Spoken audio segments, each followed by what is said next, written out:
Bueno, buen día con todas, con todos.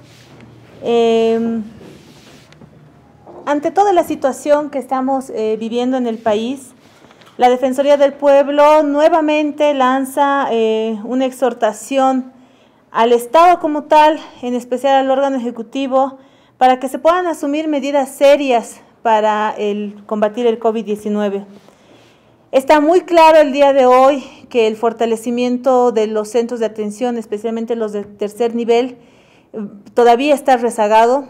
Es una incertidumbre en la que se nos ha dejado a toda la población respecto a cuándo se va a realizar esto.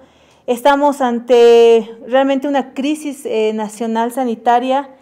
La cantidad de pacientes que van a requerir internación cada vez es mayor. No hay posibilidad de respuesta. El Beni es uno de los departamentos que nos está generando mayor preocupación. Saludamos en la declaratoria de emergencia el día de ayer. Ojalá eso pueda coadyuvar a la situación, pero realmente resulta muy grave lo que está pasando, particularmente en ese departamento y lo que puede ocurrir en el resto de los departamentos. Ante los anuncios de tratar de responsabilizar solamente en la población el tema del aumento del COVID, queremos ser muy enfáticos. Aquí hay una responsabilidad estatal bastante fuerte. A más de 2 meses, Bolivia solamente contaba en 3 departamentos con laboratorios para la realización de pruebas de COVID. Recientemente, y realmente con mucha presión, se ha logrado que se habiliten laboratorios en Tarija, Beni y Chuquisaca, que todavía no están llegando a responder a la demanda de la población. Pero sigue siendo una deuda pendiente el tema de Potosí, el tema de Oruro, el tema de Pando, donde no se cuenta con estos reportes. Estos silencios epidemiológicos que ya han tenido su repercusión en el departamento del Beni como ejemplo, se pueden traducir en los siguientes días o en las siguientes semanas a nivel nacional.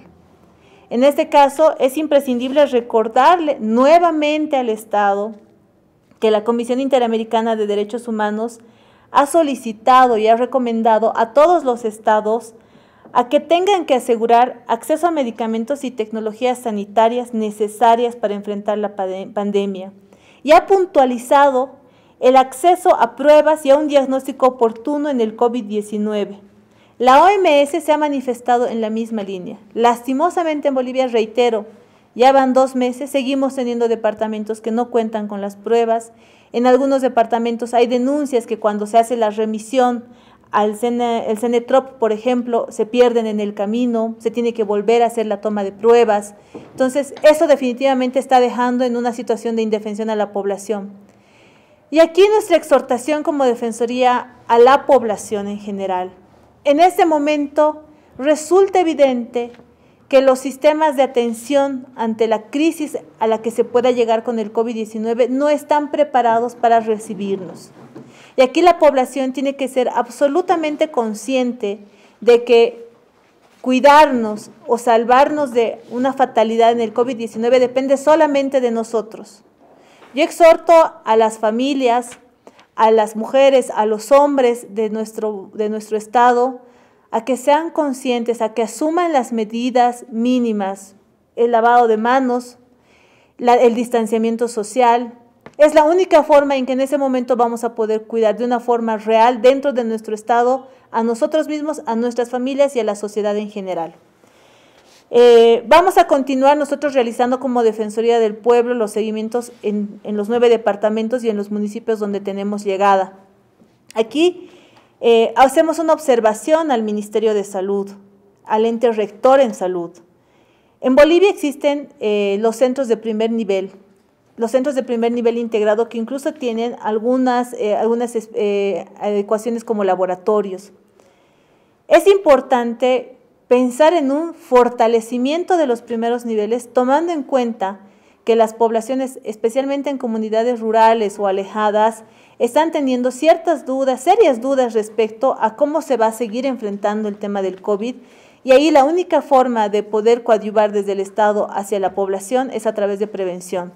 Y son los centros de primer nivel que están desplazados en el área urbana y en el área rural los ideales para poder hacer este trabajo. Como Defensoría del Pueblo, estamos ya desarrollando una línea institucional, vamos a hacer movilización de personal hacia las áreas rurales para que Si el Estado no puede alcanzar con el tema de prevención en comunidades rurales, vamos a ingresar como Defensoría también para poder asumir esa responsabilidad. Muchas gracias. Defensora, ¿cómo afectaría estos actos de clasificación la credibilidad? ¿Cómo ustedes analizan ese tema, por favor?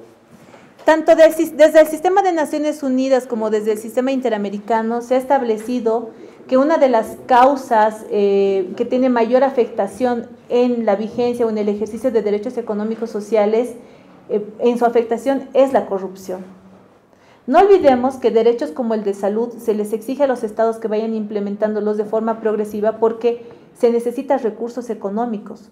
Y ese es el paliativo que se les da a los estados, que sea de forma progresiva. Pero cuando se incurren en hechos de producción, significa que los esfuerzos que pueden hacer de mejor forma los estados se ven truncados. En ese momento, los hechos de corrupción, especialmente en situación de pandemia, está teniendo una afectación directa a la vida, a la salud de toda la población, de todo nuestro estado. No puede ser que como consecuencia de hechos de corrupción no tengamos, en la medida de las posibilidades que nos puede dar el orden mundial, no tengamos unidades de terapia intensiva mínimamente fortalecidas. Mínimamente. Son 2 meses. 2 meses que la población se está viendo sometida a una cuarentena que les está mermando recursos, que se está generando además una política de miedo. Lastimosamente la gente va a salir. Estamos viendo en este momento varios conflictos. El de Yayagua es uno de los últimos que estamos haciendo seguimiento. Nos hemos trasladado hasta el lugar, hasta Uncía. Queremos informar que más bien hasta ahora no hay un reporte de heridos, pero la gente está pidiendo medidas, está pidiendo salir, está pidiendo recursos económicos, necesita subsistir. Y eso puede seguir pasando. Entonces, lastimosamente aquí, el hecho de que no tengamos estas unidades de atención solamente le llama a la reflexión a toda la población de no vamos a tener dónde acudir, los hospitales no van a alcanzar. ¿El Estado está perdiendo credibilidad o está en riesgo? El Estado no está cumpliendo con sus obligaciones respecto a la protección y a la garantía de salud en este momento. Defensora, ¿cómo se puede sumar la Defensoría tomando en cuenta que estos 170 respiradores ahora adquiridos ni siquiera entran en funcionamiento? ¿No están funcionando en Santa Cruz? Sí, nosotros hemos hecho ya las solicitudes. Hay 2 líneas que se tienen que asumir. Una es el tema de fiscalización, que va a finalizar especialmente en temas de responsabilidad. Pero otro importante es que todos aquellos procesos de contratación, que no sabemos tampoco cuáles son ni en qué montos están yendo, tengan que finalizar para poder asegurar los servicios hacia la población. Para ello es importante y es fundamental. Yo nuevamente quiero, porque hasta ahora no se ha pronunciado, quiero exhortar públicamente, demando al Contralor General del Estado a asumir procesos de supervisión. En este momento no pueden existir justificaciones administrativas, justificaciones burocráticas.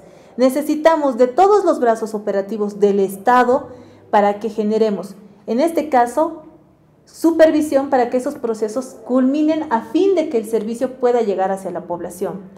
En la siguiente semana estamos haciendo la presentación de un proyecto normativo para que el sistema privado de salud ingrese al combate del COVID-19. En ese momento, nadie puede lucrar con el tema de salud y el Estado no puede ser permisible aquello. El sistema privado en ese momento, más ahora que sabemos que nuestro sistema público no está siendo fortalecido en unidades de terapia intensiva, tiene que ponerse en el bloque de combate para el COVID-19. Defensora, por favor, 2 consultas. ¿Se nos puede ampliar el tema de Uncía y cuáles las acciones que se van a tomar?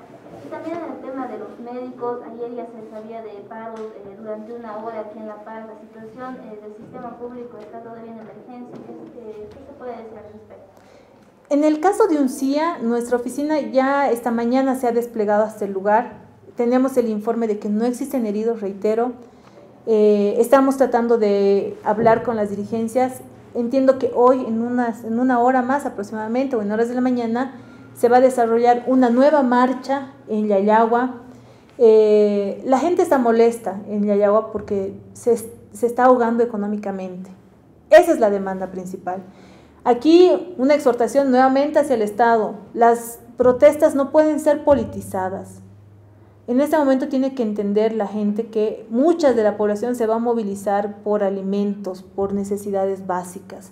Y en esa medida tienen que ser tratadas. Son reprochables todos los actos de violencia, todos los actos que vayan a poner en inseguridad hacia la población, pero también hay que entender que en ese momento es una etapa de crisis, hay que poder llegar a la población. Por eso es que la Defensoría del Pueblo va a tener que asumir ese rol, que no nos corresponde porque es desde el Estado, desde las instancias de salud, pero estamos viendo de que la población no tiene conciencia porque no tiene conocimiento real de lo que nosotros podemos tener en el área urbana.